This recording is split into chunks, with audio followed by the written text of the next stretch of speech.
Hey guys, and welcome back to this channel. In this video I'll be showing you guys how you can let TikTok basically edit videos for you, like how they can automatically make a montage out of your photos.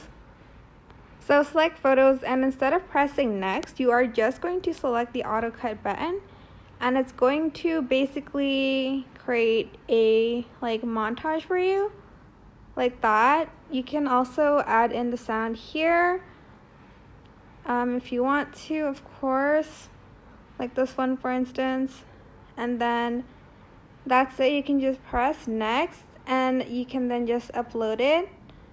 I hope this tutorial was helpful for you guys. Don't forget to like, comment, share, and also subscribe to this channel if you haven't done that already. If you have any questions, just leave it in the comment section down below and I'll try my best to answer them all for you guys.